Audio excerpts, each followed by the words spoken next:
A very warm welcome to everyone to the officially first ChatDKG Office Hours. How's everyone doing?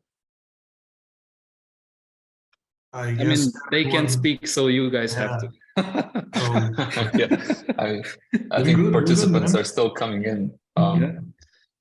Can just warm up the atmosphere slowly until everybody joins. I see the number of participants is growing.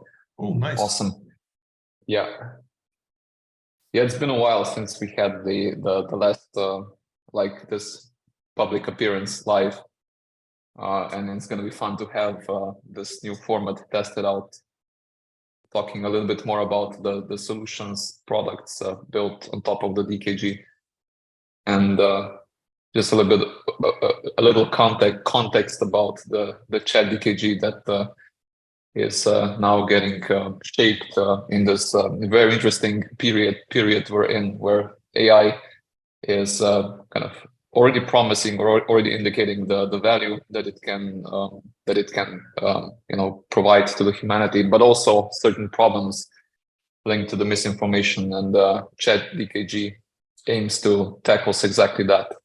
And of course, it's a collective effort.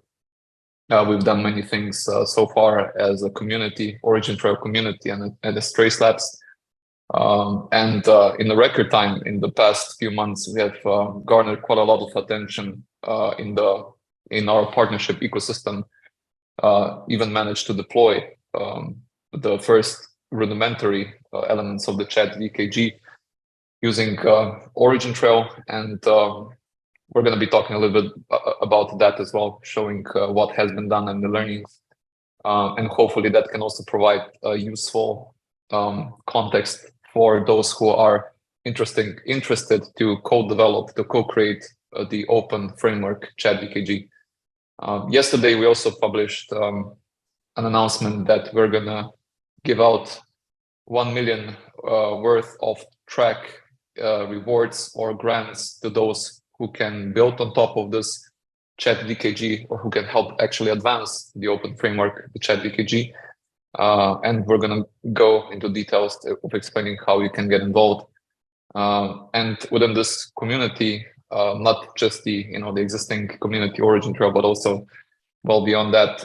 And I believe we have a few people joining us today that can also provide their thinking from their perspective, from their professional walks of life. We talk with people that even we had experience working with, some very good people working now with Microsoft, for example. They provided kind of initial feedback on what we do, and that's really, really cool. It's really a pleasure to have them around, and I believe they're also joining in, or at least one of them is joining in.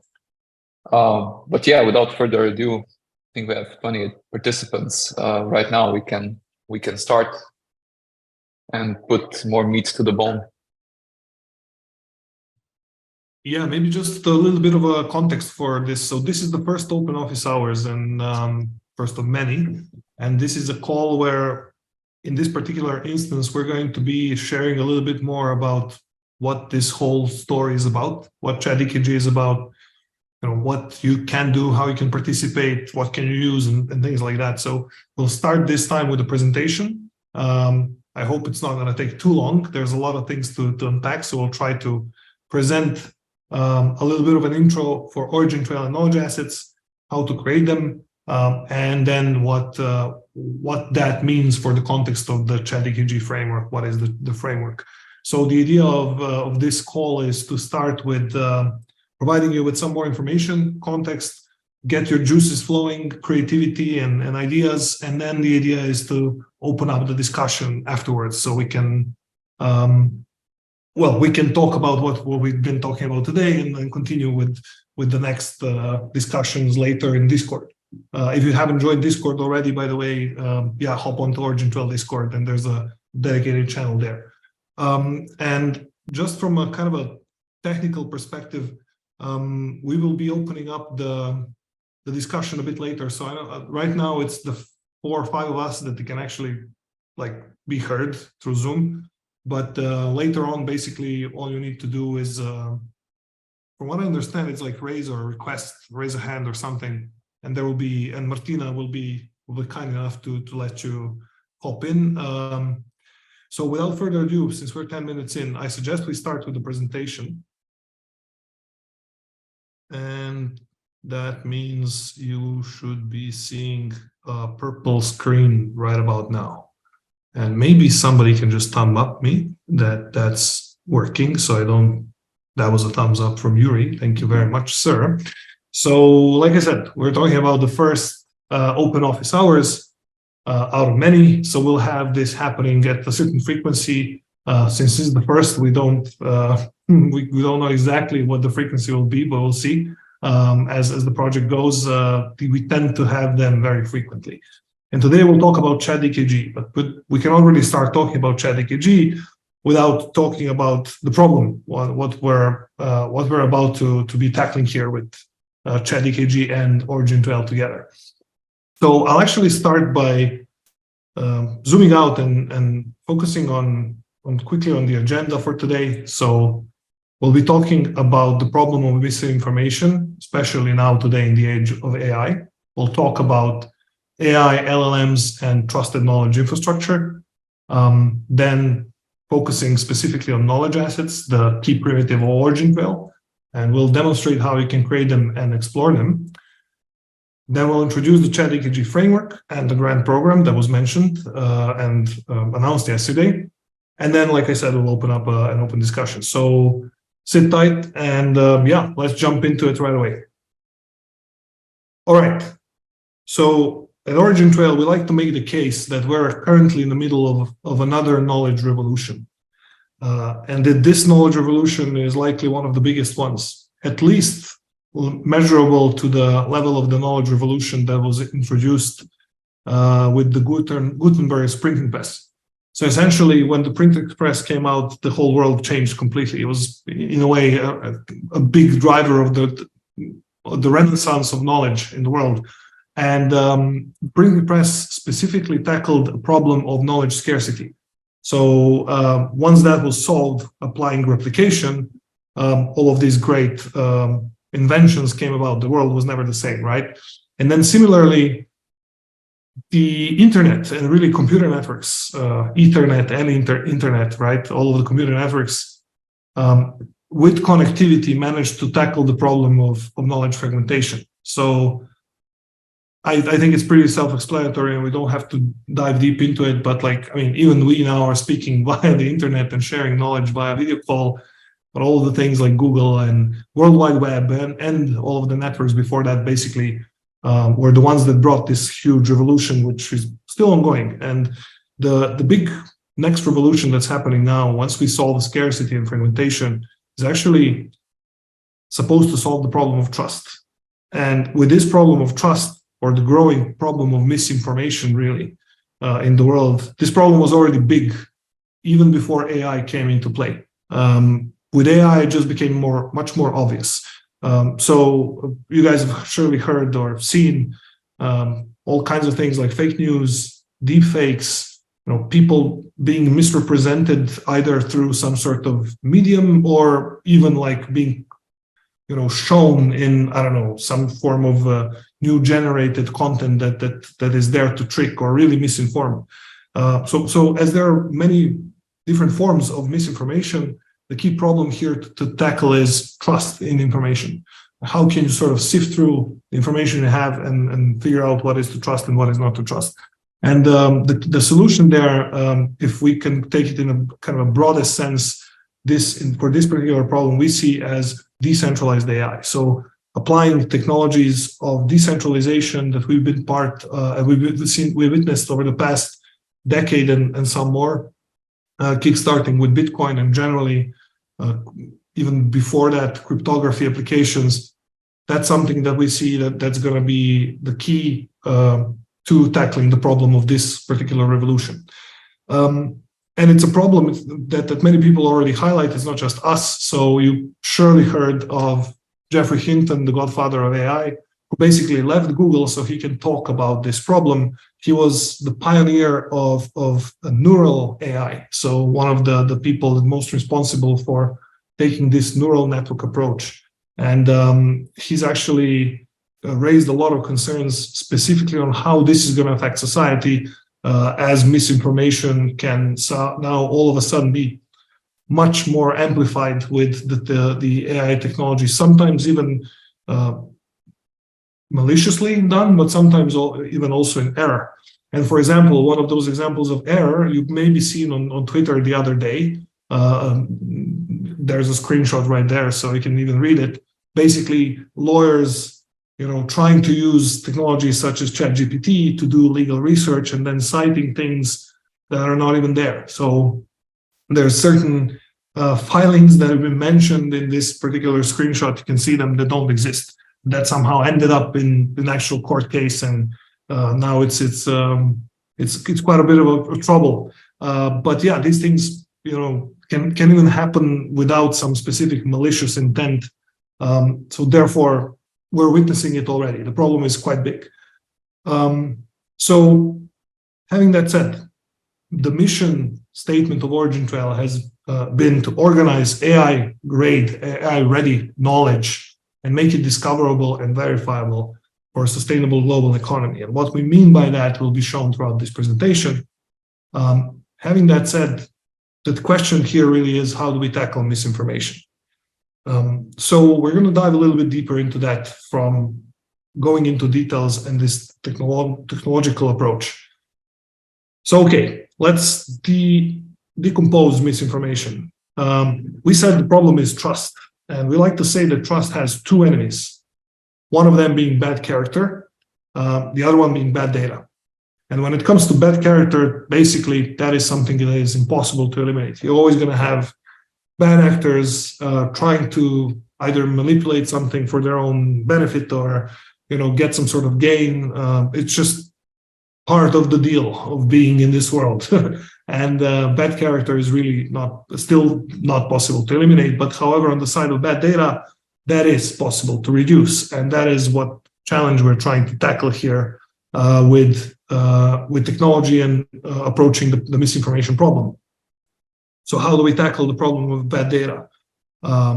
Essentially, OriginTrail has been doing this for many years already. Kickstarted almost 10 years ago as back in the day centralized and proprietary project turned decentralized and open source in 2017, launching the OriginTrail mainnet in 2018. Basically synergizing two technologies, blockchains and knowledge graphs. And if you think about it from kind of a super bird's eye view perspective, you can think of it as a three-layer system. The bottom layer being this blockchain layer, where there's actually multiple blockchains. We like to call it the multi-chain consensus layer. And the OriginTrail layer 2, decentralized knowledge graph, on top of which we build knowledge applications. So it's essentially a multi-chain decentralized knowledge graph. And these knowledge assets are its key primitive. So the core benefit they bring is that they have verifiable data origin and information trail. You kind of get the pun, right? OriginTrail. But jokes aside, basically, for each piece of knowledge that gets connected in this layer 2 decentralized knowledge graph, knowledge turned out of some data, actually we have the definite source inscribed in the blockchain or the origin of whoever published that knowledge, including all of the later update information trail updates, as well as ownership. And I'll explain that in the next slides. But essentially, to finalize this explanation of why blockchains and knowledge graphs together, it's because in combination, they really solve this problem really well. Some people tried to do a lot of these things just with blockchain and hit a lot of roadblocks because blockchain essentially is not really designed as a great database in a way or a knowledge-based system because of exactly the reasons why it's good. So if you take strong, trusted blockchains, for example, decentralized, permissionless blockchains like Ethereum, Bitcoin, Polkadot, what you will generally find is that they do have certain throughput, and this throughput is usually limited in certain ways. For example, you can only fit so much information in a transaction, or you can only fit so many transactions in a block.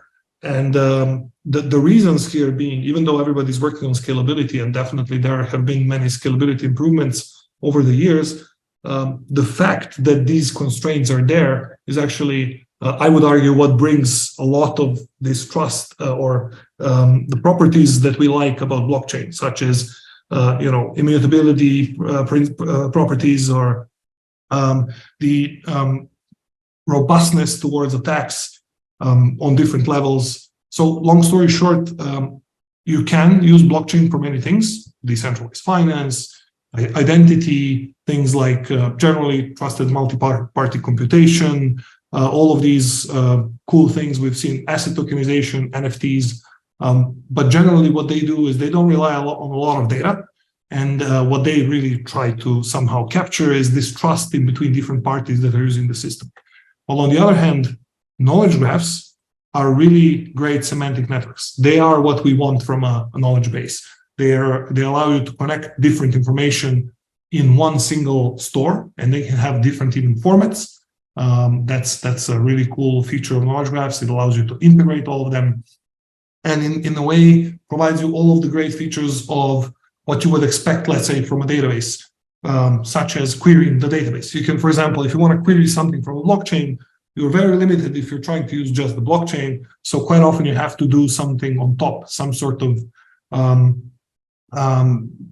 let's say, indexer application or an additional application, basically, that somehow crunches the blockchain data and presents you in a form that you can query. While for knowledge graphs, that comes out of the box. And actually, they are essentially a product of over 20 years of research and development of something called the semantic web, also pioneered by the guy who invented the World Wide Web, which is Tim Berners-Lee.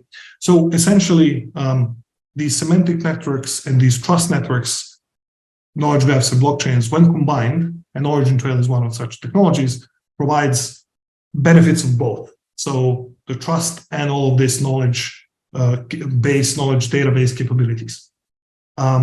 Lots more can be found on the OriginTrail documentation. I don't want to dive much deeper into it, but having that said, I'll explain very quickly what knowledge assets are. So the key primitive of this 3-layer structure. And basically, we move from data to a new type of a structure, this new type of internet resource called knowledge assets. And this is, on a high level, the anatomy of a knowledge asset. We have knowledge that sits on the DKG, on the layer 2, which is connected with specifically 2 records that sit on the blockchain layer, which is this ownership record, or actually implemented as an NFT. So some people like to say that knowledge assets are NFTs for knowledge. From that perspective, that makes a lot of sense. But also immutability proofs. So for each piece of knowledge, and by the way, I mentioned this constraint of blockchain transactions that you cannot fit a lot of data in there. Well, generally, knowledge graphs, you can fit a ton of data. So removing this constraint means basically you can put a lot of data on layer 2 on this knowledge graph, a decentralized knowledge graph layer, and maintaining immutability is a matter of putting immutability proofs on the blockchain. So small 32-byte digests, essentially, or Merkle proofs of these graphs are something that's also put on the blockchain. So knowledge assets have both this integrity proof. That means you can always recompute that, kind of like a hash digest. You can recompute the hash of the knowledge and compare that it's indeed in the original form. You can also see who issued it. So basically, whoever creates or updates a knowledge asset, you can also update the knowledge asset. You are going to be able to see all this record on blockchain in obviously immutable way. So essentially, it's kind of like your Git branch on the blockchain maintained for the knowledge which stays outside of the blockchain. And in the core, in the middle of all of this, is this new identifier, this uniform knowledge asset locator or uniform asset locator, UAL, which is essentially a combination of the knowledge graph identifier and the blockchain identifier. And we'll see that in a bit, but it is a new form of URL in a way for Web3.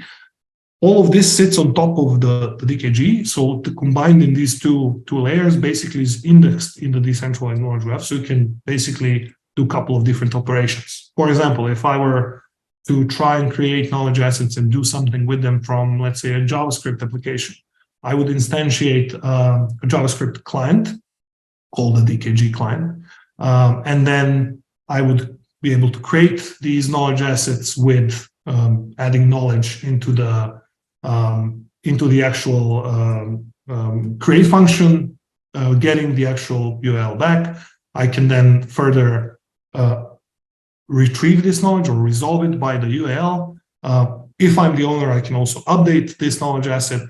And then as well, if I am the owner, I'm able to call that classic, if you come from the blockchain world, this classic NFT transfer function, as well as I can also get owners and other functions. These are just some of the examples to illustrate how you can basically think about this or really do it. You can download the DKG client and try it. So this is the kind of the core, the basic anatomy of knowledge assets.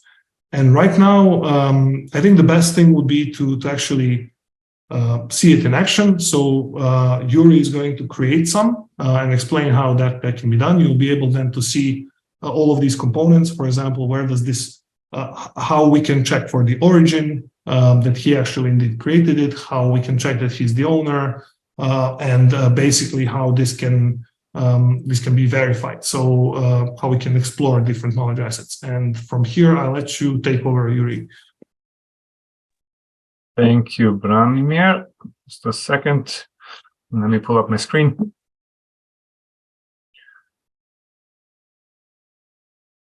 All right. I'm also going to ask for a thumbs up. All right. Good. Got it.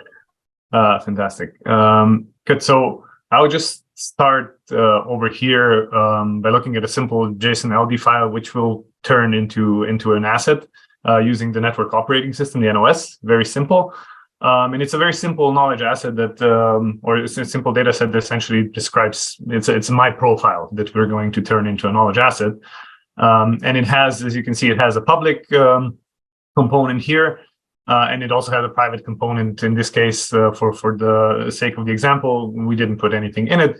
But the major kind of purpose of the public example, as Branimir was mentioning before, is to really provide a sort of indexing data that can make this knowledge asset discoverable and used in different systems, including AI systems.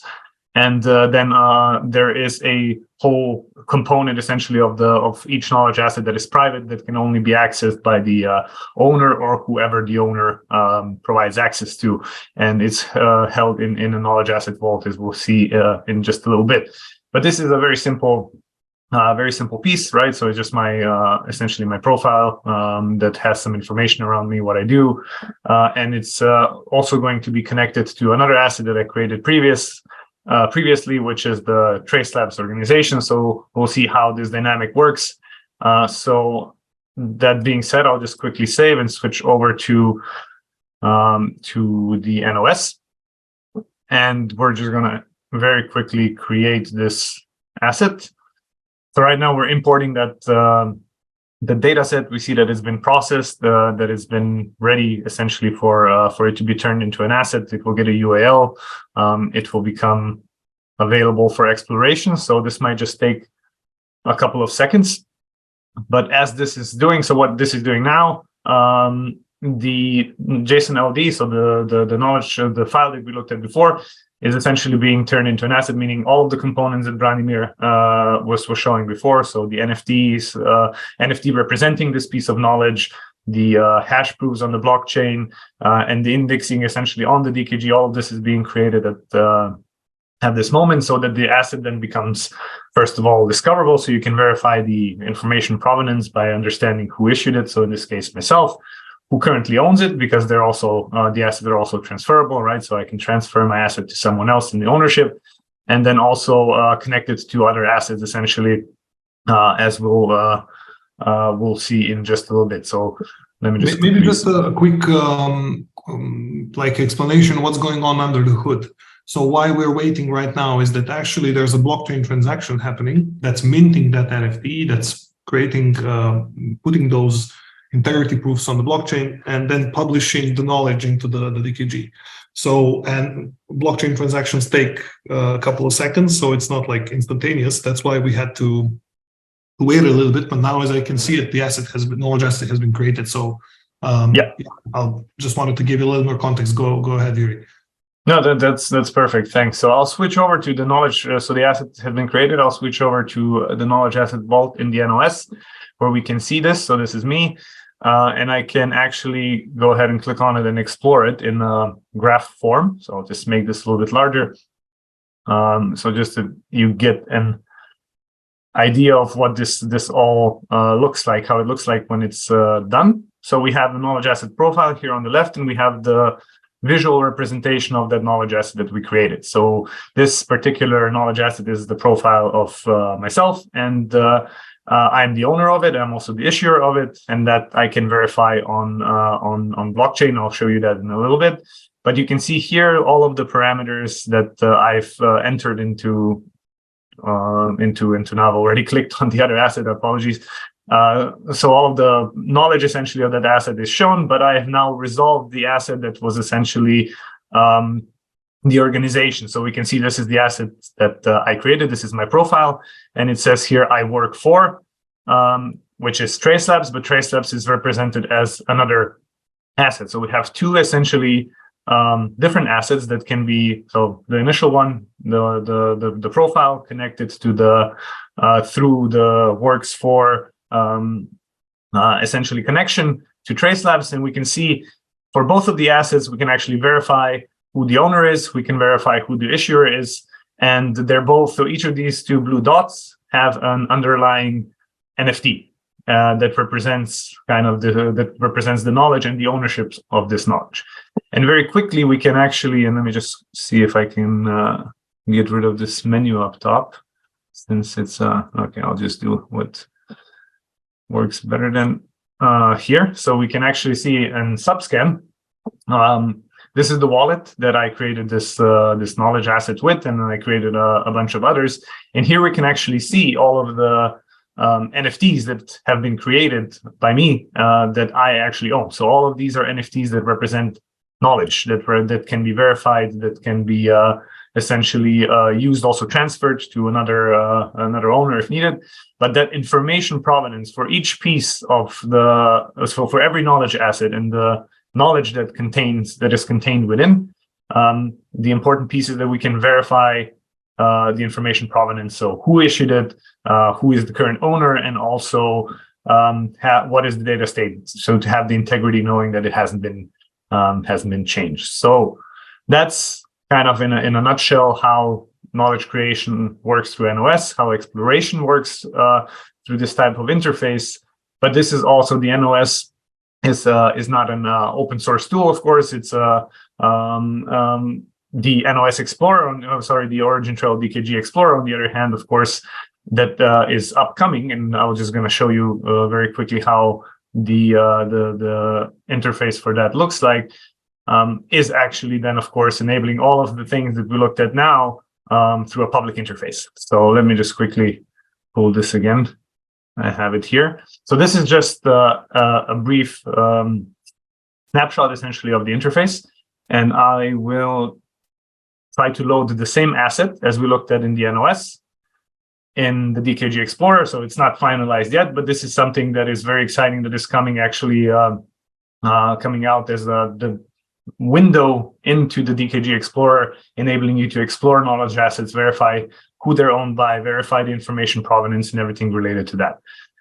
But here we can see the same, essentially, knowledge asset being loaded in this in a similar Graph Explorer type of interface with all of the information that we had there as well.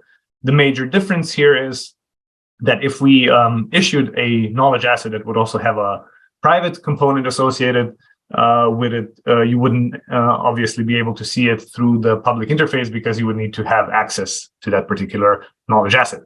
And as these then knowledge assets grow, the more they're connected between each other, the more power they have. But at any point in time, no matter how many you have connected or linked between each other, you can always verify the information provenance. So I'll stop here, and I'll leave the guys to amend anything I might have missed out, if I have missed out anything. So go ahead. Yeah, just perhaps for the benefits of the audience, because we have showcased a lot of things that are ahead of any other developments in the world of blockchains, let alone like at the intersection of Web3 and the AI world. You were able to see how we can anchor data provenance and also information trail. So the origin trail of information, and see that in action on OriginTrail blockchain layer. And OriginTrail currently functions on OriginTrail v6, which is actually a 2-layer network. Currently functions on Parachain on Polkadot. Previous versions of OriginTrail, out of which v5 is still alive, is running on 3 networks: Ethereum, Gnosis, and Matic. And with this newest v6, we're also expecting to see this to come on other blockchain networks. But the bottom line here being that blockchain layer, so the consensus layer, ensures information provenance, which is highly important in the later section that we're going to showcase, where the AI semantic search was applied in order to infer certain answer that you were seeking as either someone working for a specific industry, or later on, once we're going to play around and expand the framework, you can use DKG and assets that Jurek has right now showcased in the some of the creation through the network operating system, and then the window into the DKG through DKG Explorer in other AI systems. So how can we enhance the capacity of this open source, open framework, which we call ChatDKG, to bring those assets in other systems, be it Google's or Microsoft systems, or just about any other system that is now gaining traction. So just wanted to kind of take a short breather here and reference back to the world of AI solutions, which are currently lacking capacities to really show and prove the information provenance, and knowledge assets through DKG are essentially the right tool for the job. Yeah, thank you, Giga. That's a nice closing of the demo, and I'll hand over back to Branimir. Thank you, guys. Basically, what you just explained is the content of this slide. So that to recap, what benefit can knowledge assets bring to AI solutions such as LLMs, components? We have the verifiable information origin, ownership, update trail, data integrity, and semantic representation, obviously, of which many other things come together with it. So in this fusion, where we're actually going is to further explain the ChatDKG framework. So I'll jump right into it and basically give you kind of a quick summary of it through a video, which I hope is going to run.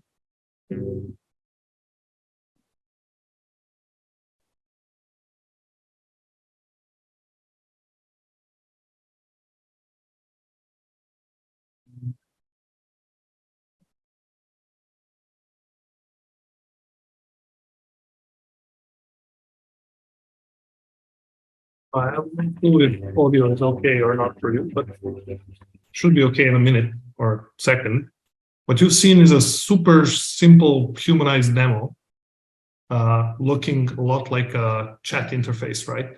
Therefore, ChatDKG, but also just kind of an example. So it's not an entire framework. You should not think of this as the framework, rather an example of the use of the framework, where you are able to query through some form of chat interface knowledge assets, and then see for the answer that you get through this chat bot, let's call it like that, all of the verifiable sources or knowledge assets, including information trail and origin, like we talked about, of the answer you get. So consider it as kind of a system that performs extractive knowledge presentation rather than some form of generative, by default, generative knowledge presentation. And the difference here obviously being that if you extract something from a knowledge asset, it's been signed, hashed, and has all of this verifiable origin and trail, like we said, that brings you the integrity to the information. So ChatDKG is really an open framework for efficiently searching, accessing, and utilizing trusted knowledge with AI. The idea is that we essentially create a very open set of tools and essentially explanation on how to use those tools and to perform these particular activities, which are pretty wide. Search is a very wide topic. Also access, meaning all kinds of querying, utilization, but also creation of trusted knowledge with AI. So there's a couple of objectives that we're trying to achieve with this framework. We're basically looking to create technical tools based on knowledge assets in AI. We want to establish what are the best practices. How do we do all of these things in the best way? And because knowledge assets are something very new, obviously there's a lot of room for innovation and exploration and discovery. And finally, we want to generate a trusted open knowledge base. So creating a lot of knowledge assets through crowdsourcing and different iterations that we're about to do, obviously happening on OriginTrail decentralized knowledge graph. So these are, on a high level, the objectives of the ChatDKG framework. But essentially, how does that look like? So this is a kind of a high-level illustration of the framework, or how you should at least kind of put it in your mind. Obviously, this also to be iterated on.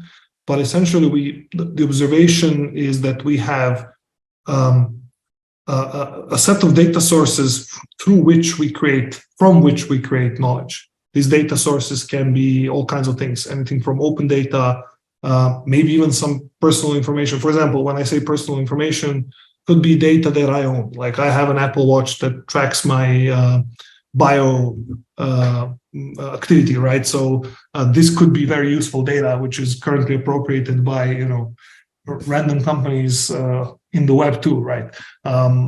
Also all kinds of AI training data, enterprise systems, IPFS, different types of data sources could exist. And then there's certain tools that we can use to turn that data to knowledge. Now, the difference between data and knowledge, I won't go too deep into it, but if you take a look at a little bit more about knowledge graphs, what you will see is that they're very highly structured information. So it's not just some random raw data, CSV form or something. It's rather actually well annotated and labeled data. And that's something that's very useful for AI. You've probably heard of AI labeling tasks and humans doing a lot of these activities. But anyhow, there's a lot of tools that can help us build knowledge out of data. And that's the second layer here, including AI tools. Some of those highlighted. Ultimately getting into this middle layer, the purple OriginTrail, really where OriginTrail sits, which is this AI-ready knowledge. So generally, two big parts of this is having certain knowledge bases. And in that sense, you can think of OriginTrail as more of a combination of a knowledge base and kind of a network of knowledge bases. It's not like one database or one knowledge graph that has one ontology or one structure that's applied to it.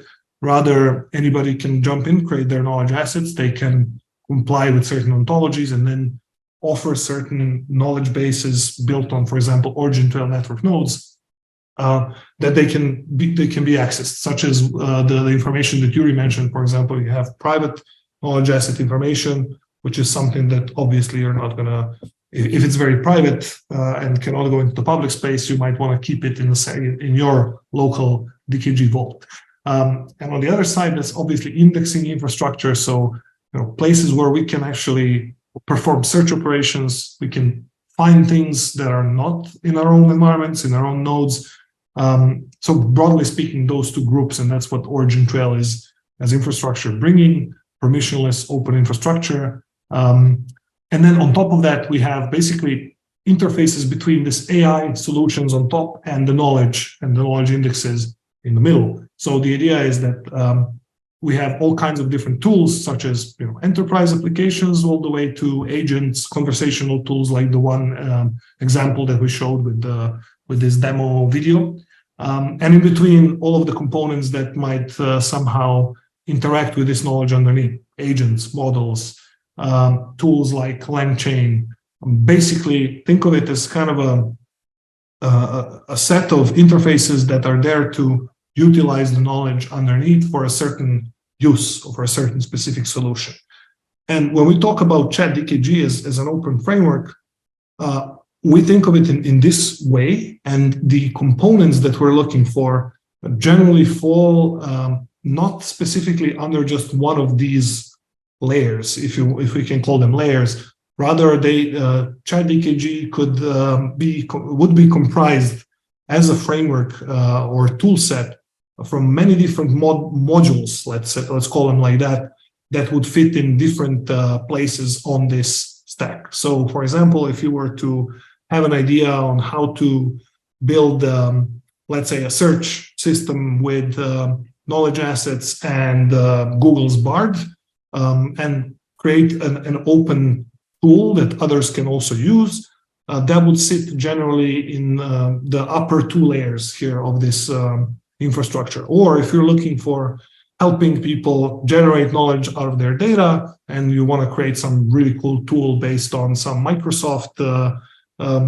component, let's say, for example, for purposes of example, turning old Word documents, Microsoft Word documents, into structured knowledge assets, and you create a tool for that, that would fit basically in these lower layers, the data to knowledge layer specifically.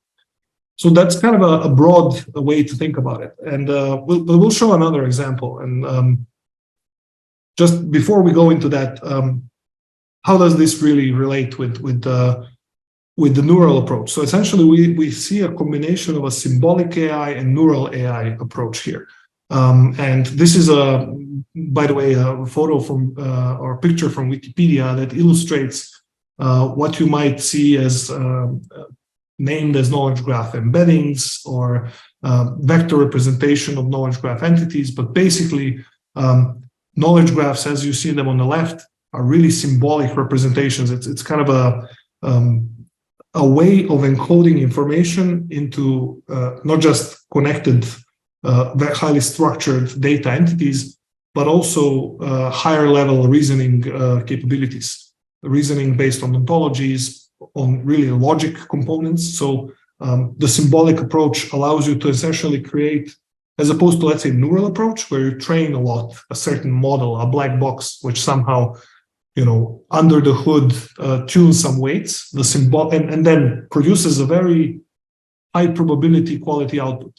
For example, ChatGPT. You ask a question to ChatGPT, and what it does is generates word by word an answer in a very simplified way, finding the most probable next word in the sequence. Some people like to call it like an advanced autocomplete, so on. And it's a very debatable topic, but essentially what it tries to do is it really an autocomplete or does it really think? If you ask Jeffrey Hinton, he thinks it's doing very similar, or actually quite more advanced operation as our brains do. In a way, we also autocomplete our sentences, right? But the point here being is that you have some sort of generative, high probability next, let's say, token or word generation, while on the knowledge graph side or symbolic graph side, symbolic representation side, you have the ability to use mathematical logic, so that you have literally mathematical terms like if A leads to B and B leads to C, then this thing makes sense. So that's really good if you want to encode the rules of a certain system or physics, for example. And now if you think about combining these two worlds, we basically get to the terrain where we can do all kinds of interesting things. So combining really the symbolic and the neural approach. And that is, in a way, at heart of the ChatDKG system and or framework, where we want to really experiment with all kinds of different approaches to this particular field, where we can have both of those benefits of symbolic and neural. And one such example, for just a POC, we've actually recently delivered to one of the clients of Trace Labs. We cannot really reveal much more about it because it's not a project, public project, but just close this quickly. But we can show you how we've actually created a semantic search system that actually, in a way, does question answering over knowledge graphs. So, this might get a little technical, so I'll try not to go too deep, but feel free to ask any questions later. So basically, there's two pipelines that you see here. The pipeline on the right actually took certain organizational documents or data and built a knowledge graph or knowledge assets out of them. And the way to build those knowledge assets, you see a couple of components here, but basically that necessarily involves some sort of graph builder, an ontology that is applied that basically provides this structure to the information. There's some optional things that you could do and we're playing around with, which is doing a knowledge enrichment, for example, adding more knowledge from external sources or external graphs such as Wikidata, which is a common open knowledge graph platform. But then also attach knowledge graph or knowledge asset embeddings. And in this particular case, we used Google's BERT model. So we basically, when we were creating knowledge assets, we did not just create graphs, we also infused, if you may, vector embeddings of elements within relevant elements within this data to produce knowledge assets. So then when we actually had a system that took in a natural language question, such as, what is OriginTrail? This question actually went through we tried with two different pipelines. One pipeline was to actually produce embeddings of the question or vectors of elements, and then doing vector similarity search over knowledge assets. On the other hand, we also tried the, let's say, more classic Elasticsearch approach with term extraction and performing search on the graph level, ultimately coming up with certain search results, and then getting into this, let's say, final phase of reasoning where reasoning has been done on top of the selected knowledge assets that come out of this search result. And this reasoning, we can go very deep into it, but essentially it comes down to understanding either certain symbolic rules that, for example, apply to an ontology. Like you can think of it as going from as simple as running a query or a Sparkle query, for example, or a knowledge graph that finds out of the relevant results that have been found on knowledge assets, the final result. It can be as simple as a query, or it can be as complex as performing some knowledge graph reasoning and neural reasoning approaches. But whatever basically you do here, and in this case, we've done a little bit of both, also applying a little bit of the traditional PageRank methodology, such as the one that was being used by Google in the Google search engine. Essentially, what you get in the end, you get some, let's say, highest relevance knowledge assets, which have answer content. They can show you the related knowledge assets because remember they're part of the graph.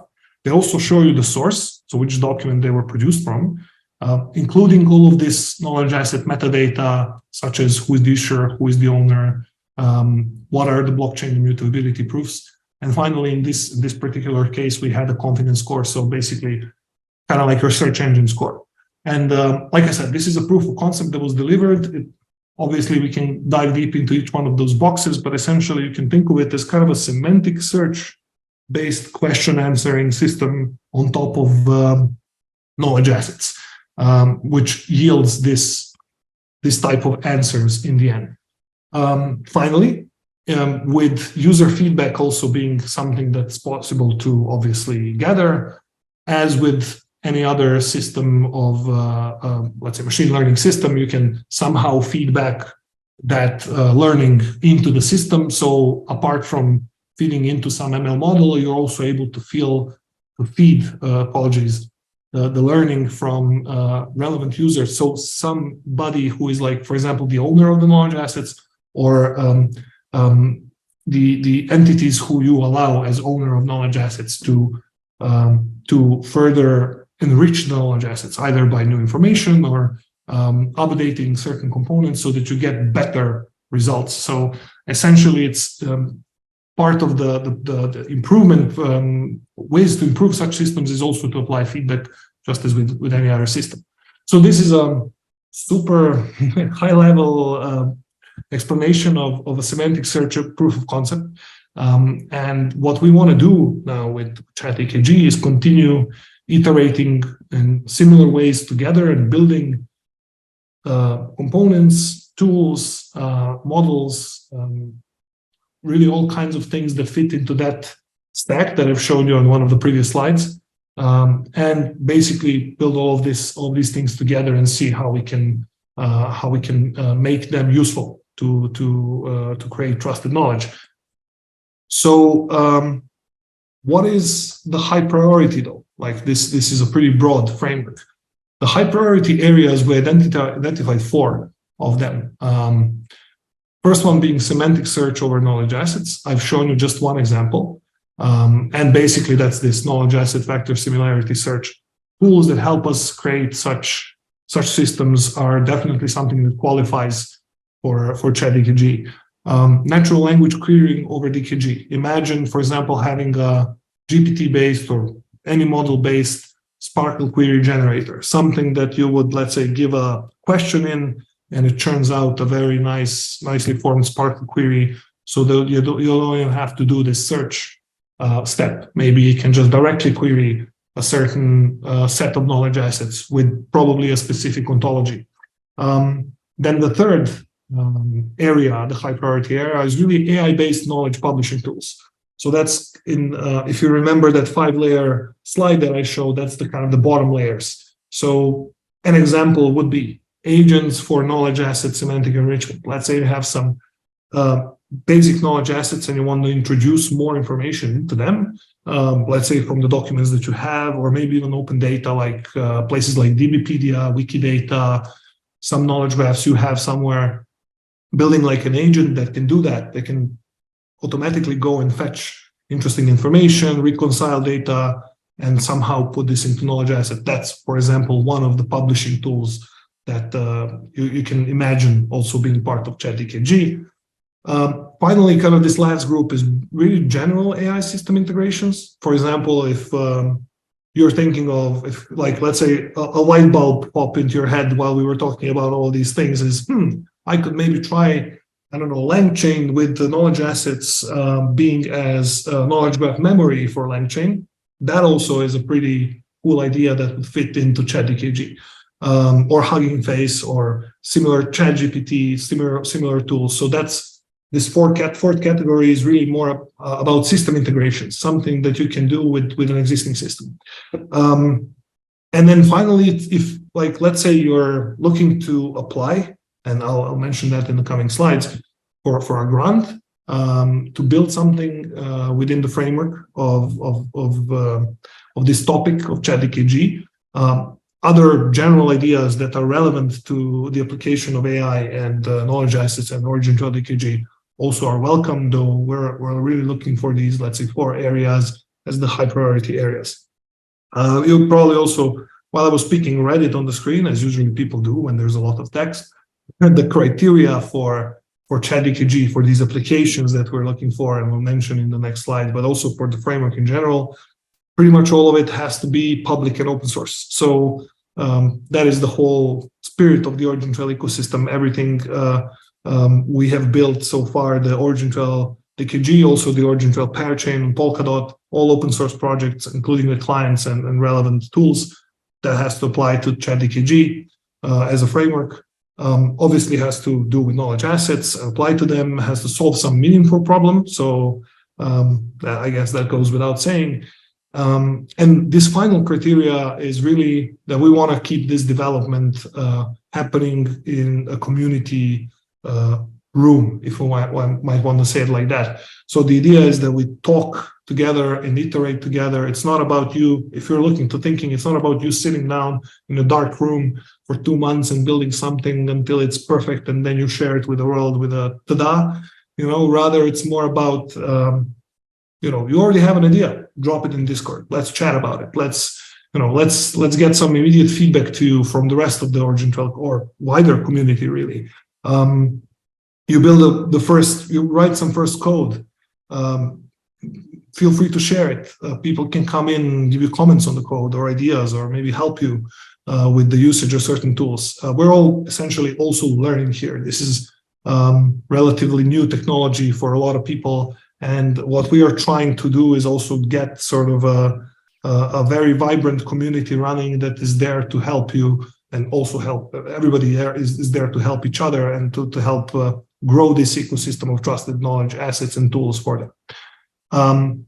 So having that said, you might have seen this yesterday. This is just another recap of Trace Labs essentially launching a grant program with a budget of 1 million Trace tokens that is to be applied to build solutions and tools such as the one previously mentioned on the previous slide, basically throughout ChatDKG.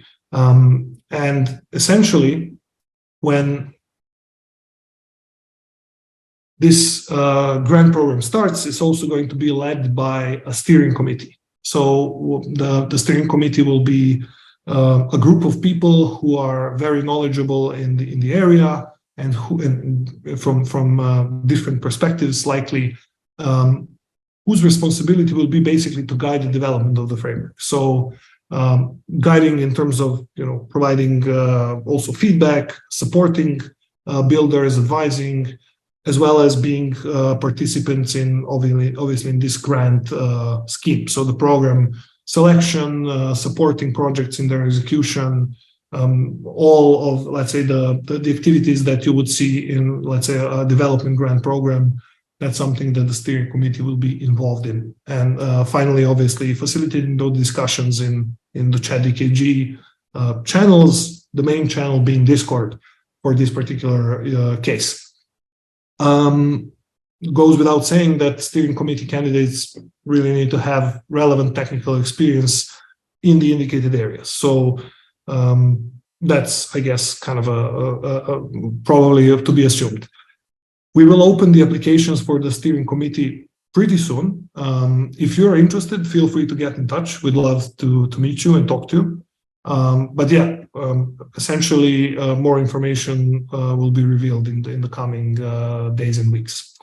So, as this presentation is almost an hour long, I will take the liberty to finish it here and to invite you that if you haven't already, join us in the OriginTrail Discord ChatDKG channel.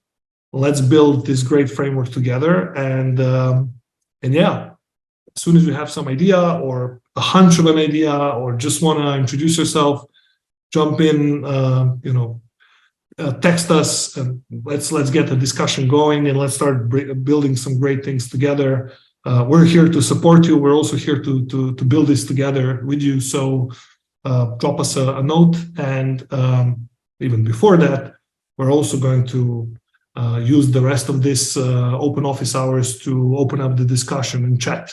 And really for any questions that might be coming in.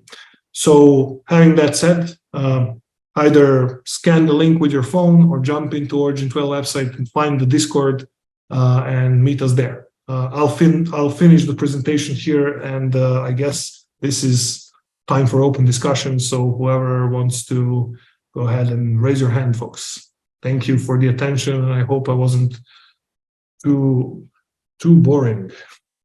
Yeah, let's chat DKG now.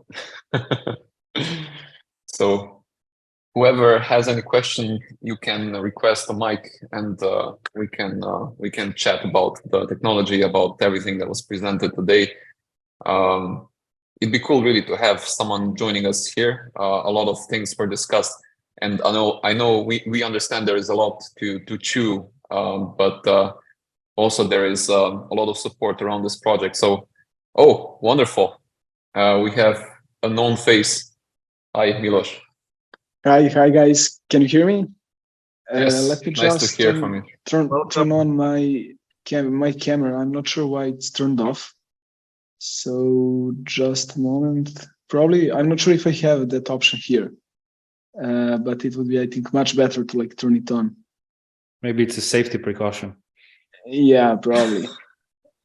Okay, yeah. So, well, never mind. Yeah, for those who don't know me, my name is Milos, and I work at Microsoft. I have been a long-term community member with the OriginTrail, and we have collaborated in past. So I can give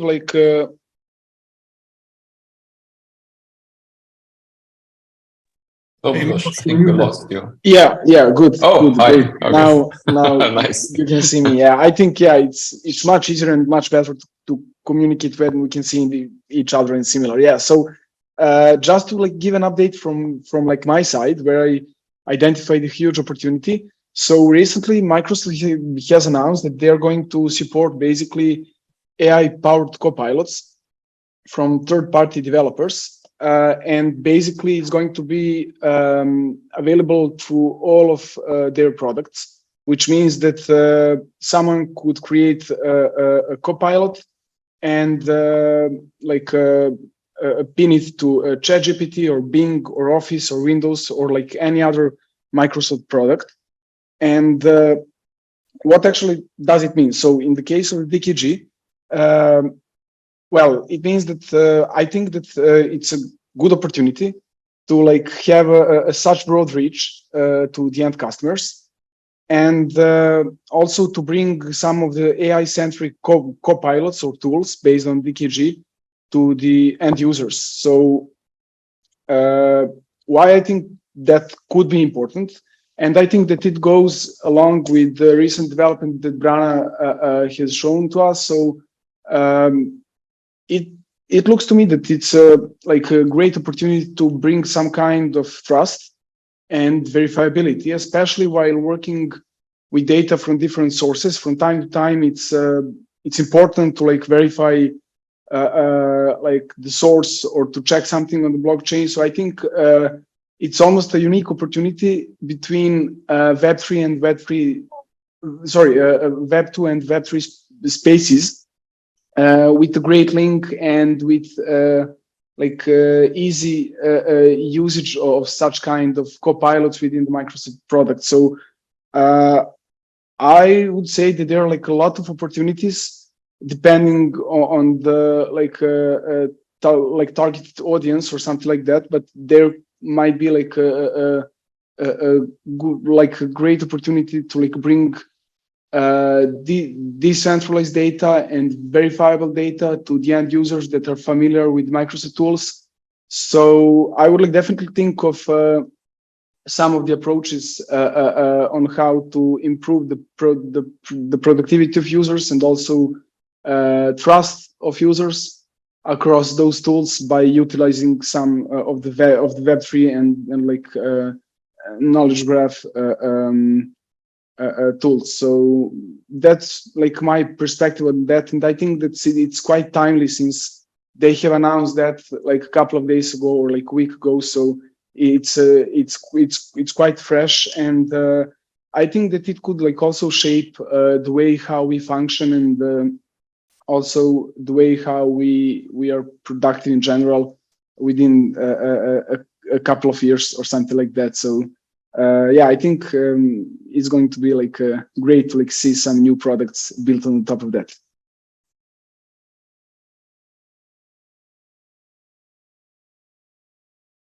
Oh, definitely. Thanks for chiming in, Milos. And I mean, all kinds of ideas that you see that can be useful in this context of ChatDKG, where we can build open source tools that could integrate with Microsoft technologies, is definitely an avenue that to explore. And I hope to see you active in the channel and hopefully also building with us together. So it will be really, really awesome. I mean, what's happening in what we saw last week in the conference, Microsoft really looks impressive, and it changes the way you completely can think about the way people interface with such complex systems. So Web3 has always had this problem. Like, you know, one of the questions that people always had was adoption. It's hindered by all of this, you know, complexity. And then all of a sudden now we have, you know, people getting used to chat interfaces. And it doesn't help you really with how you store your wallet, but it can definitely help you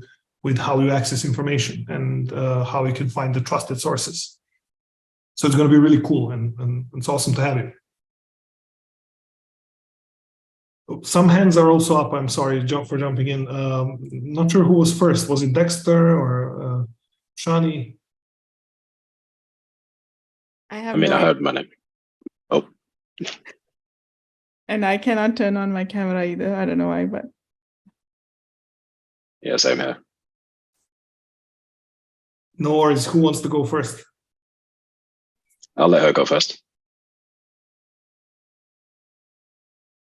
All right, Oshani, I guess you have the advantage. Dexter was kind enough to let you go. Oh, there you go. We can see you. Hello. Yeah, I was promoted to panelist.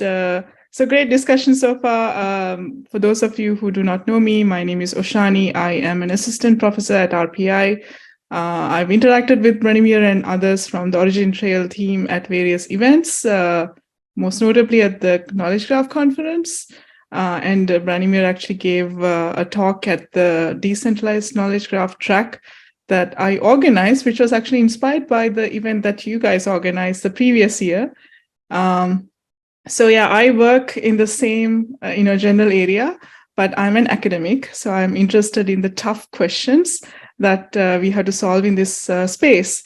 So I don't know how many tough questions I should ask from everybody, but I think it's important to ask the tough questions early on so that we can all think of the solutions as a community.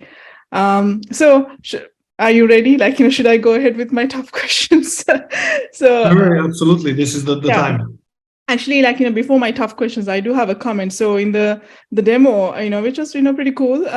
There was this knowledge graph that was created. There were two different assets that were linked. But I think the chat interface is an excellent interface because knowledge graphs are not as small as that demo example, right? So I think you're definitely on the right path. Because even though the visualization is very nice, it's good eye candy. For a practical application, we cannot really have that kind of an interface. So we definitely need something more human friendly and kind of to the point. And if you need, you can do the follow your nose kind of thing and find more information about the information, the knowledge that you have. So my first question is what's the protocol for connecting these ownable assets that are in different, let's say, owned by different people? Now, in the example you showed, the ownership is kind of implied, you own the resource, right? But what if the ownership is not really, explicit, but you still want to make a connection? It's I friend you, but you don't really friend me. So, what's the protocol for that? That's a really good question, and I'll try to give a quick answer. And by the way, the first comment I totally agreed on. So it's the interface being one way seeing the graph, and the other one just chatting with the graph is the difference in UX is enormous. Just maybe for context, this interface where you can see the graph is about to be released relatively soon as the new DKG Explorer. So you can think of it as kind of like your blockchain explorer, where you can see transactions and it's very generic. That's the equivalent in the world of DKG. So you can explore through things, but generally, like you said, it's not the easiest way to work with graphs. Either you're gonna hopefully chat with it, or maybe run a query or some different type of interaction with that, maybe have a custom interface. But when it comes to the question that you asked, essentially, there's two parts to the answer. So one part is when you create, just as in semantic web in general, when you create, let's say, a resource, and there's a set of triples contained in, let's say, that web URI, whatever is within the content of that, let's say, set of triples is what you would be able to somehow explore further, which can also include links to other knowledge assets, links either towards a UAL or some identifier within those. So in a way, it's kind of the same principle. It doesn't change how we normally sort of traverse the web of data, if I were to say it like that. And ownership is implemented and visible and auditable in a way on the blockchain. So the way this ownership, what powers does this ownership give you outside of somebody just being able to verify it? Also, all of the changes on that particular knowledge asset, such as updating it or extending its lifetime, because there's also this lifetime component, can be done by the owner only. So you can think of it as the smart contracts basically implementing, in a way, access control or really execution control over those particular knowledge assets. And this is implemented in a very, let's say, lean way, so that you can then build on top. So you can take all kinds of, for example, because this is a standardized ERC 721 NFT, you can use all the tools from that world that can work with this. Or generally tools on the blockchain. For example, if you can use a multi-sig if you want to assign multiple owners to one particular NFT, for example. Now, the question is, I follow you, you don't follow me. The way I would think about it is, if I understood the question correctly, is, let's say you create some knowledge assets and I create some knowledge assets. It's up to you to decide if you want to link to my knowledge assets. That's something that you put in the content of your knowledge asset. And only you can do it because you are the owner. And similarly, the same thing on my end. So let's say if we were to build a social graph and I had the Branimir profile and Oshani profile, and I somehow wanted to indicate that, I don't know, I was part of the knowledge graph conference at your track, I could insert that triples maybe inside of my knowledge asset. And that is there, and that's my claim. And because maybe you didn't make, maybe it's a false claim, people can go and check within your knowledge assets in some way and see, this doesn't make sense. This claim was never made by Oshani. Therefore, this information provenance. So I'm not sure how well I explained that. I hope that gave you some context, but it's definitely a very good question. Yeah, you explained it well, but I think you also touched on misinformation, right? So, the person who's making the claim may not be the data subject, right? So that's where we have this kind of disagreement, actually, which this is not a new problem. This has existed in the semantic web domain as well. If you take a picture of two people, right? So one person wants to make it public, but the other person doesn't want to make it public. Is the person who took the picture the owner of that asset, or is it the subjects who are in the picture? So this is kind of maybe bordering on philosophy a little bit. But yeah, these kind of problems are things that I'm interested in. How do you really asset ownership of some asset? I do have another question. Should I go with that, or should I let others speak and I can talk later? I think the problem is not the questions. The problem is long answers that I give. So I'll try to make it shorter, or whoever is going to answer the question. But yeah, go ahead, shoot. Okay, so the second one is this is a very good initiative, but in the ChatDKG initiative or the project. So the diagram you showed, I could not really pin any decentralized knowledge assets because what you presented as the proposal or the implemented solution could very well be for a centralized knowledge graph, right? So would that architecture be different for a decentralized knowledge graph, or So I think I'll take a quick step at this one, because it's really important to understand here that we have introduced a consensus layer, which brings some very important advancements to the table of the knowledge graph universe.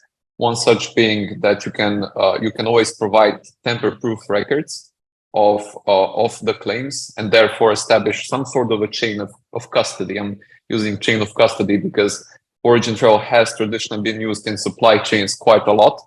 And in supply chains, for example, Walmart would use OriginTrail to share audit report with Home Depot, without Home Depot even knowing that this is coming from Walmart, because it's a larger consortia. However, Home Depot would always be sure that this is coming from a tamper-proof record, and that there is a certain entity which is represented by the decentralized identity on the blockchain, which they can trust.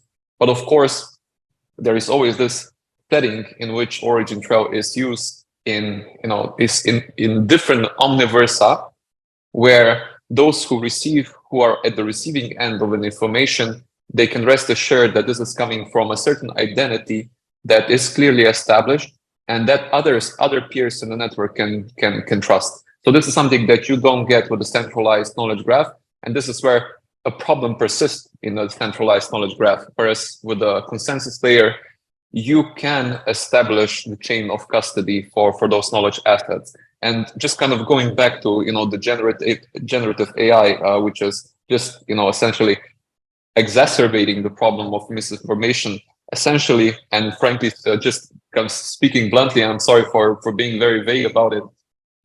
There's actually a very interesting tweet today about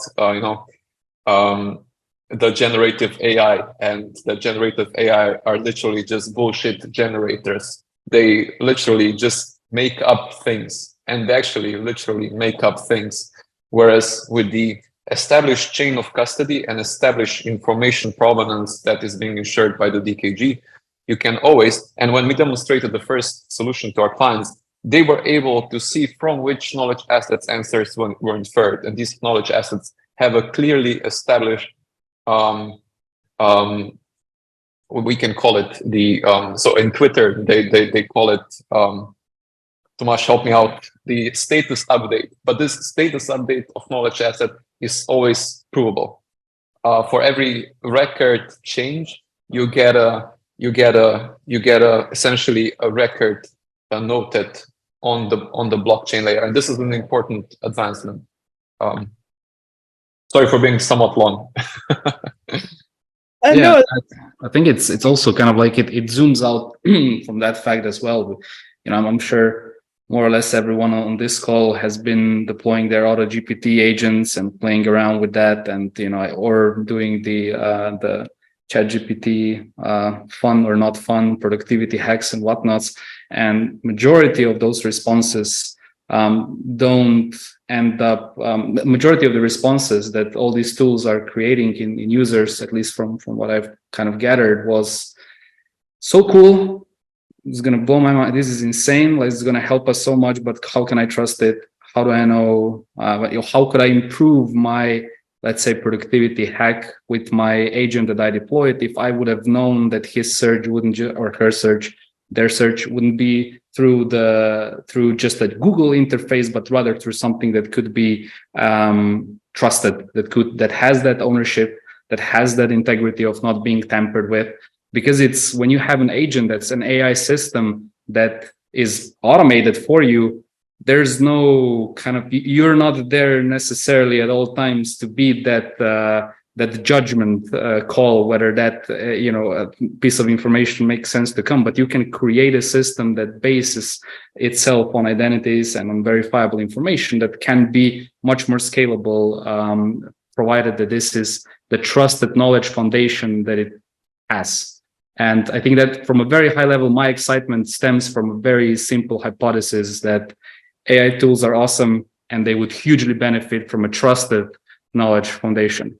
And OriginTrail is all about creating those things. And ChatDKG effort is about creating or helping create solutions that put these two things together. So what type of elements we'll have to add?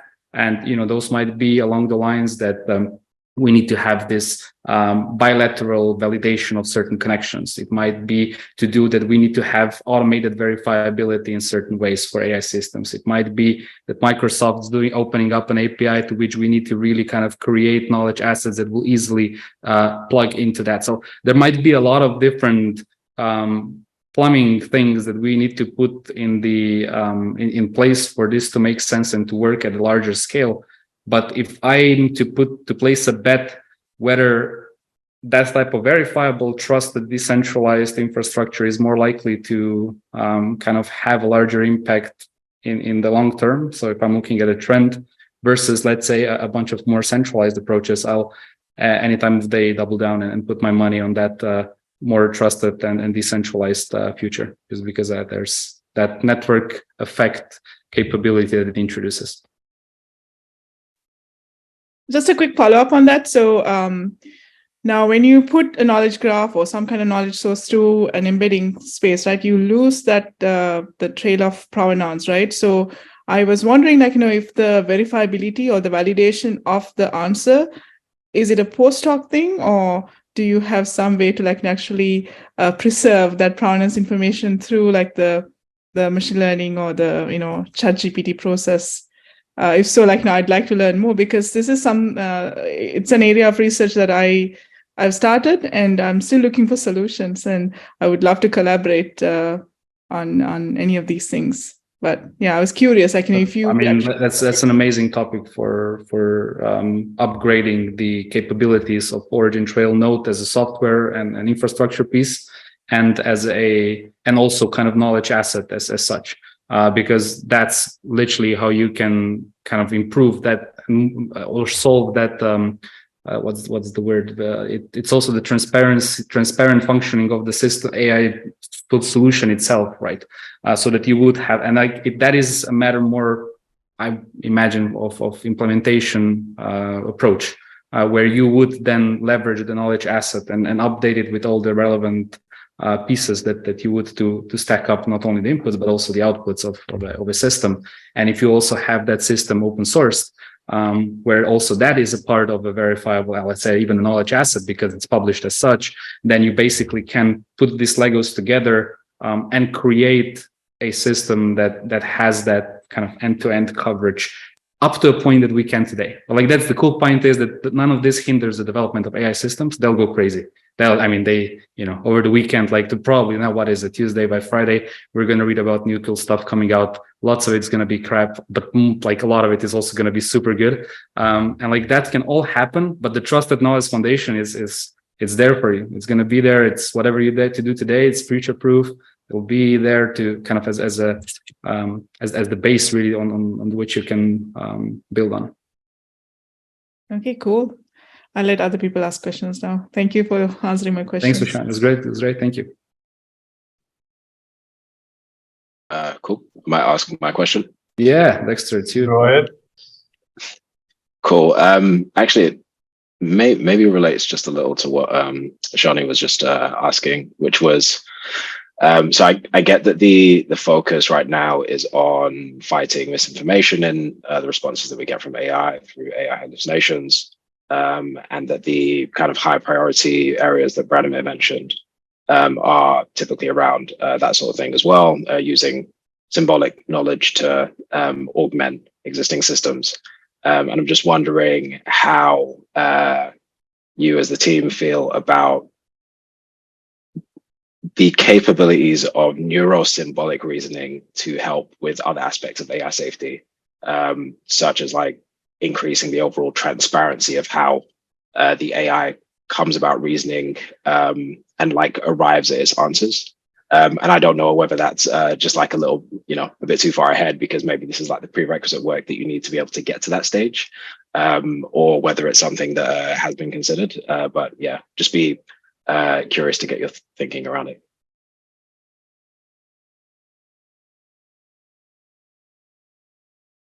Who wants to jump in? Should I?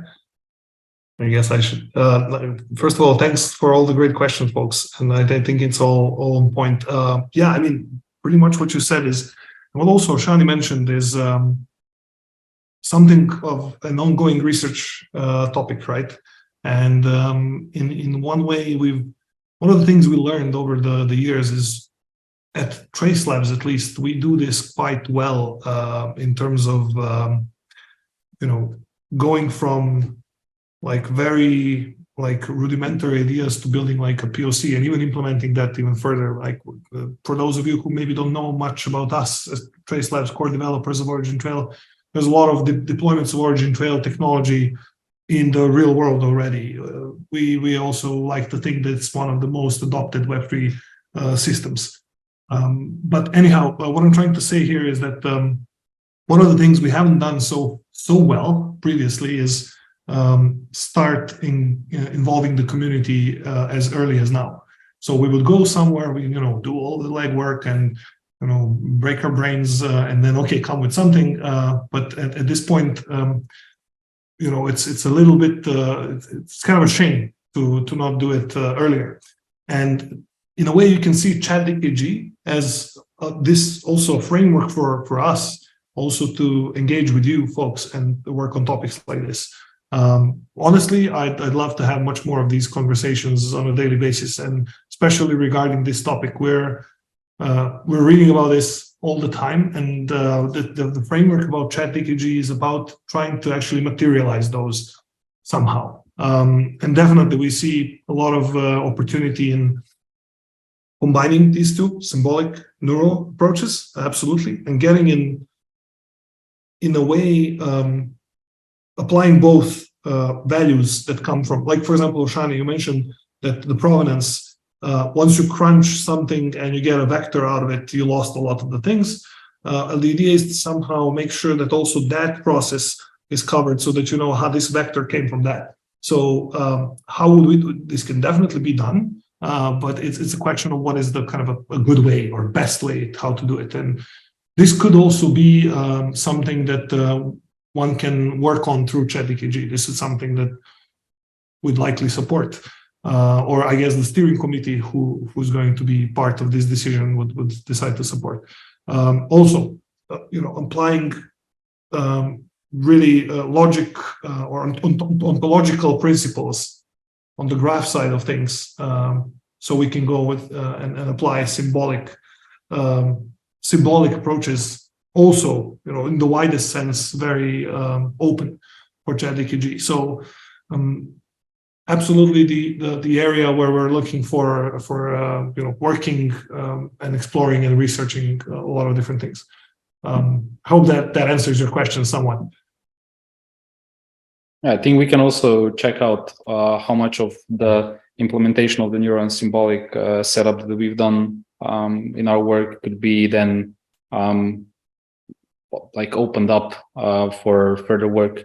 And especially the learnings that we got from it, like the effect of the symbolic towards the final outputs, and it'd be like a cool topic for sure. I don't know who's next. Oh, unless you have more, Dexter. No, I was just saying thanks. Very Yeah, it was useful to hear. All right, so I think Marco was next. Hey, how are you? Yes, hello everyone. So nice presentation. Yeah, thanks for a nice presentation. So I guess I had the question that probably Branimir touched on that topic, but it's about adoption of the. So I assume that for this platform to be valuable, we would need to have many kind of let's say persons and let's say institutions join and use it to post their knowledge. So I was just curious, what is your plan about making this widely adopted and used? Mm-hmm. Yeah, I mean, very roughly speaking, OriginTrail used to be about enterprise adoption, and enterprise adoption meant longer business cycles. And in a way, that was also kind of impeding faster growth of OriginTrail. Now, with the new approach, and V6 is introducing knowledge assets which can be applicable to many more areas, not just like specific enterprise uses. There is one like general area where knowledge assets can start generating value for just about anybody, either someone who's generating or querying those knowledge assets, and this is the open data kind of area. Even for the enterprise purposes, we're right now augmenting the value of enterprise applications with the open data, for example, coming from WikiRate, and WikiRate is essentially they carry and they bring together sustainability reports, which are then also can be made into knowledge assets, or they can be linked to knowledge assets. And in that way, you can, as a everyday user or as an enterprise user, ask the ChatDKG about sustainability practices of a specific company, and instead of looking for those sustainability reports all across the internet, you can very quickly retrieve answer from a trusted kind of sustainability report with a kind of proven information provenance. So this is one area. The open data really drastically increases the potential for speed for the adoption of knowledge assets. Okay, I guess so. You will also extract maybe the knowledge from existing resources, although in those cases it would be hard to say who is the owner, like Wikipedia. Yeah. Or Mm-hmm. Perhaps. Yeah. Yeah, so sorry if I'm stopping you guys. Just two sentences on this topic. One is you mentioned platform.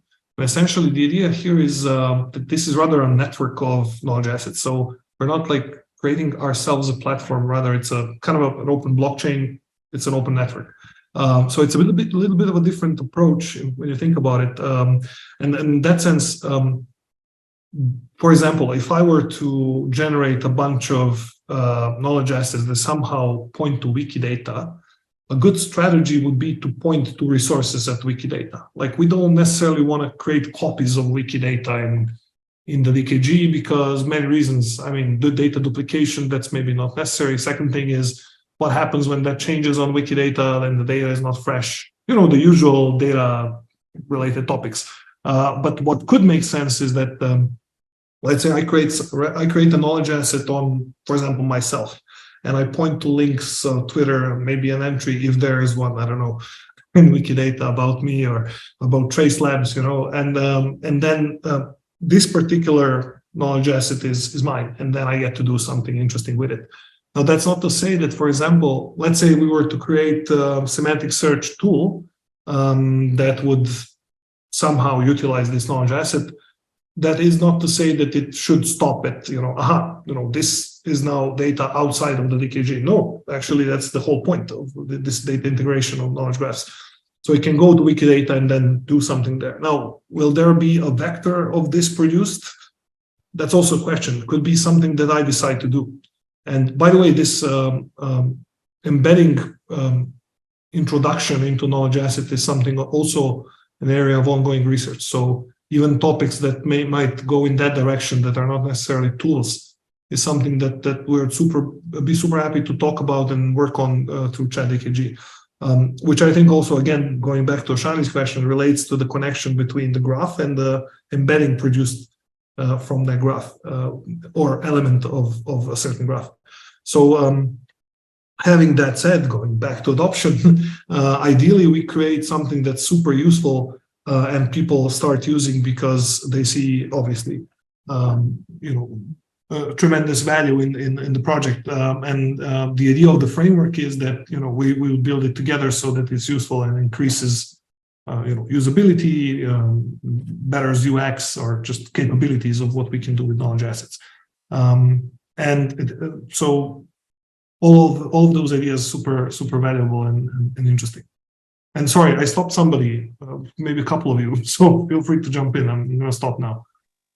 I think that this clarifies. So yeah, thanks for the response. I'll let others proceed with questions. Awesome. Thanks, Marco. Who was next? Do we have a moderator? We need a moderator. We have Jack and Amos on camera. So how you doing? Can you hear me? Yes, go ahead. Awesome.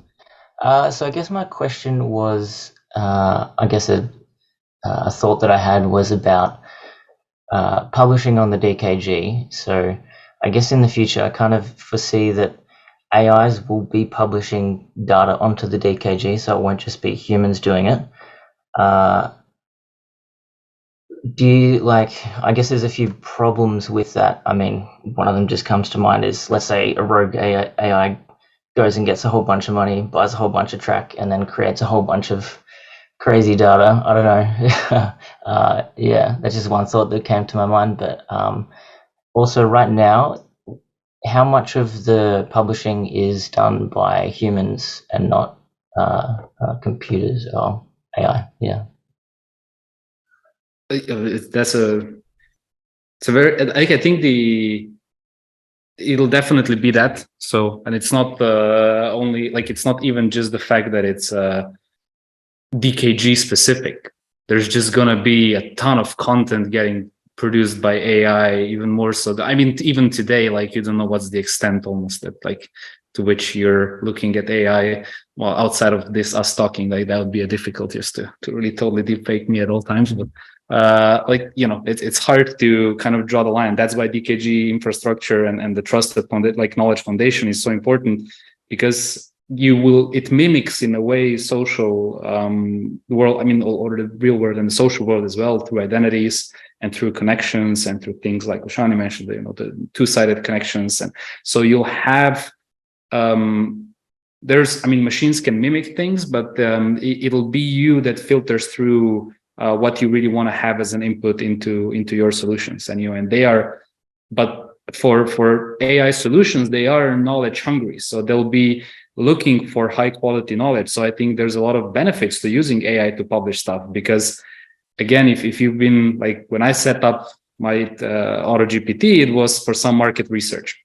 And it was like, I was one of the first, very vanilla use cases I started playing around with. And I was seeing him going through Google. I'm like, God damn, where are you going? Like, this is not good, and I was thinking, like, if only there was someone that created a very good knowledge asset that would have this data turned into some high quality knowledge, good ontology, annotated, created well. And then the next step is, if only I would have an AI that would go and gather like a bunch of stuff that exists through, and I will give it sources, but like it'll create me a good knowledge graph out of, or at least help me build out these types of high quality knowledge. And then I'll create a knowledge asset. And then Tomasz number 2, who's going to be trying to replicate this, he's already pretty familiar with inputting the API key to pay for ChatGPT service. I don't think he'll mind that much to pay me a tiny bit as well for my knowledge and for my effort that I went through to create these knowledge assets. And boom, you have the whole knowledge economy around knowledge assets starting exploding. And just because of the fact that these AI tools are very knowledge hungry, so they'll be always producing want for more. And then it's going to be, how do you really filter through the crap, right? And then here, really, identities, connectivity, context is so important, and that's how you're going to be. That's it's only feeding into the strength of why OriginTrail, as designed the way it is, makes so much sense. Because it's not just a dumb like data lake that's just somewhere there. No, it's a contextual, like a knowledge graph, the sense-right knowledge graph that mimics connections that also exist elsewhere. So I think it's a combination of those things that will make it less likely for a dystopian future to exist if we have OriginTrail versus if we don't. But it, if there's going to be AI agents buying track to publish stuff, I'm all for it, man. I'm here for it every day. So yeah, like I'm looking forward to that one. I hope that kind of brushes on the things you mentioned. Awesome. To add a sentence on that, it also, the question of like being afraid of something filling a bunch of bogus information inside, that relates to Oshani's question, or the topic that we talked about, which is, you can put a bunch of spam somewhere, and if nothing is pointing to it, or nothing is, going to be finding it because it's not relevant or related to other things, worst case is they spend some tokens, and the nodes, post something which is not maybe so interesting, but there's also this cost is in a way a deterrent for these things to happen. So you can think of it from that perspective. That's the difference between, let's say, if you were to take classic knowledge graph like Wikidata, for example, if you go and look for Nikola Tesla over there, you'll find one entity of Nikola Tesla, which somebody decided this is the information that should be there. There's some editor, there's some admin, and so on. While in the decentralized context, the approach OriginTrail is taking is anybody can create their Nikola Tesla, and you can have Nikola Tesla, I can have it, and then the question is, which of these get the ones that people feel are trustworthy or they want to build on top. For example, if I want to point to a resource of RPI, about RPI, I'm probably going to use their knowledge asset than yours, because you have no relation to RPI. Does that make sense? Reputation systems, another a topic that's pretty cool. Yeah, actually, I recently came across this protocol called Proof of Reputation. It's actually, one of the co-authors is a colleague of mine, and I think it's something that we should look into. Also, like the comment that Brendan made about the Wikidata page or Wikidata item, right? So in Wikidata, you can create an item about yourself, right? So you'd own that. But if somebody else created that, and if you want to change something, there is like a governance process. You have to discuss that item, like, it will probably get, incorporated into your, this personal knowledge graph, but, it's not as straightforward as, editing something on your LinkedIn profile, right? Because it's a community maintained resource. So there are these tensions, like, the public versus private knowledge graphs, right? And I guess, DKG is inherently, please correct me if I'm wrong, but I'm thinking it's more on the private space, right? So it's like a private knowledge graph. If it's ownable by one entity, that is private. But the same argument can be made for something like a public, information space like Wikidata. But still, it's not, if you didn't create it, or like, if something is controversial, the community will govern or will discuss how the item should be changed. But, I think, same questions will come up in the DKG space, even though there is like, one owner, right? So if it's a topic of interest, right? Do you really own it? Like, maybe the country of Serbia, right? It's like, if you have a knowledge item, who owns that? Is it the government of Serbia, or like, is it the people? I don't know. I keep asking these philosophical questions. But anyway, things to consider for future. And I think those are very good questions, right? I think first to have the infrastructure so you can start solving them, right, is what where I think is step one. And then I'm sure once the these things become also a lot more user friendly, a lot more accessible and understandable. So not OriginTrail only, but overall decentralized technologies, right? These types of questions, I think, then start to get answered more and more, because you have ways of solving it, right? Then you just need to find what is the best way to approach it. But you do have the infrastructure to attack the problem, and I think that's a very good start. And this is where we're really coming from this information provenance, verifiability, and all of the things associated with it. But very good questions, yeah. Yeah, thank you. Yeah. Amos here. Yeah, just piggybacking off of that conversation. In my own project, actually, I was running into. By the way, we met at the meetup. Nice to meet you again. By the way, in my own project, I was running into a very similar issue, and I am actually implementing ways of allowing users to, or I'm thinking of allowing users to basically determine which knowledge they would want a part of their aspect of the graph. That obviously has relies upon the owner of that knowledge asset to determine, well, yes, I want this to be a part of it, and you have to implement certain control mechanisms for it to then be put into your part of the graph. But again, that's just me implementing that. This is not a protocol-wide solution. This is how I'm going to implement it in my project. But anyway, I have a question that I'm willing to ask for a community member who just wanted to ask. This one is much more simple. We're not going too crazy today. Just about the effects of AI, this new ChatDKG framework in GDPR. What's the benefits, or what are there benefits? Obviously there are, because it's verifiable trail data provenance and all of that. We know that. But what do you guys have to say about the ChatDKG framework and the future implementations with GDPR, CCPA, and all these different state law that are leading to the banning of different technologies like ChatGPT? Yeah. It's not. Go. Sorry, I'll take the first step. So the GDPR problem with digital systems and storing data, it's not a new problem. Similar to the problem of misinformation, might get exacerbated right now with the AI.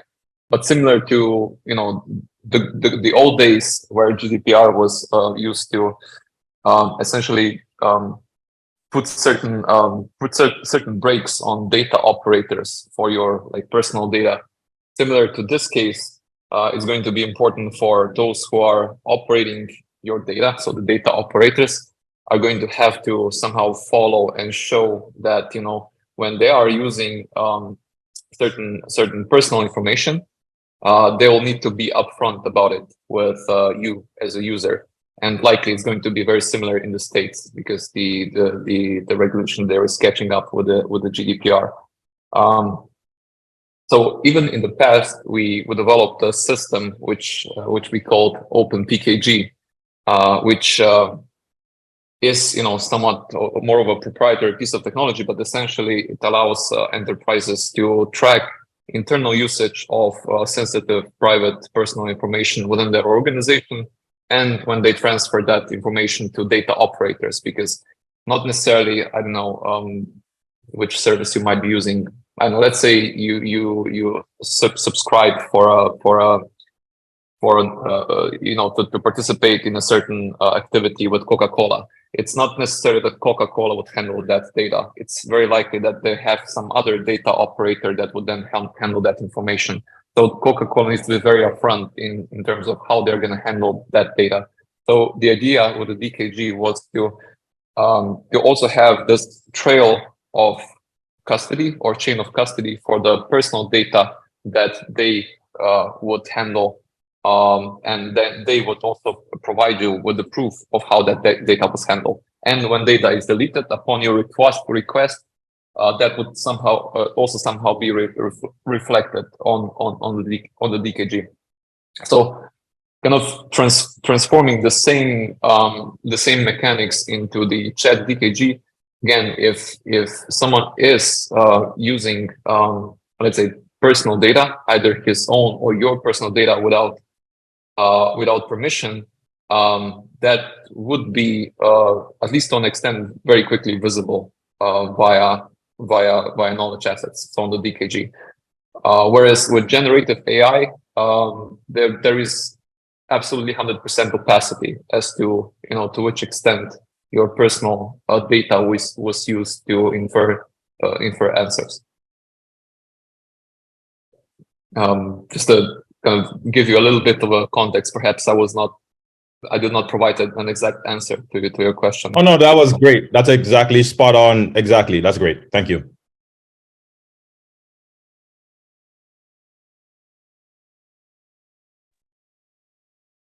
All right. I'm looking at the faces if we missed anyone. I think we covered most of the stuff. Yeah, it's really cool Great discussion, really very, very good questions. And I'm thinking now back to the task at hand, and there is this grant of a 1 million phrase token, and it seems that we have to an extent covered topics that could easily be involved in this grant. So it would be really cool to keep on articulating our thoughts that were initiated here, and also perhaps have a discussion in a Discord chat where we can further shape the ideas, because it'd be really cool to have you all engaged somehow throughout this grant program. So we have two types of engagements: steering program a member, or someone who is participating in a grant. Which both are a little bit you cannot be both. So you can either be a steering committee member, or you can be someone who participates in a grant, because we wanted to have certain hygiene established, since steering committee also is involved in selecting and curating the topics for the grants. You can contribute, you just can't vote for yourself. Yeah. Awesome.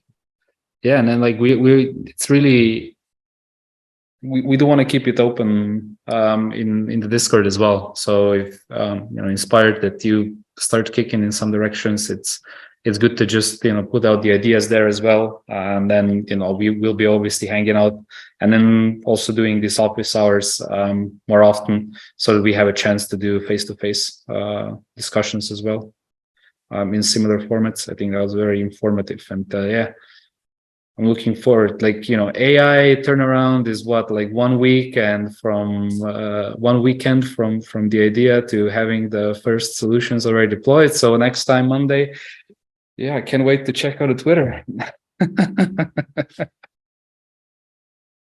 Awesome. Yeah, thanks everybody. This was really cool. Like I said, join the Discord, reach out, or whatever. Start thinking of ideas that you'd like to apply with. But yeah, keep us posted. Would love to continue all of these discussions, all forms. So super happy to have had you here today.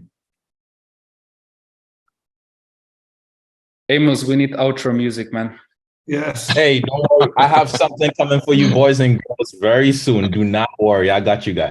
I don't know if it's gonna. Well, fine. I'm hearing like a ChatDKG freestyle right now. No. We'll give Guys, you time until next time. We'll give you time. I must say, I'm just super excited that you guys have opened this up to the community. Someone has been following you guys for years. The pace at which you guys are building and the relevance at which you guys build at is just astonishing to see. You guys hit the nail on the head almost every time. It's kind of crazy. So yeah, I just want to offer my excitement, because that's what I do, and congratulate you guys and extend excitement to the community as well. We all in this journey together. This isn't just a team project, it's a community project. Everybody's working to build safer AI for the future of humanity. So don't forget, we need a verifiable Midjourney, verifiable GitHub. Get to work, guys. Awesome. Yeah, let's do this together. And you guys see an opportunity to form teams for, to tackle challenges, topics that we're happy to catalyze this. So see you in ChatDKG Discord, and let's carry on the discussions in there. Thank you all. Thanks, everyone. Bye. Bye-bye.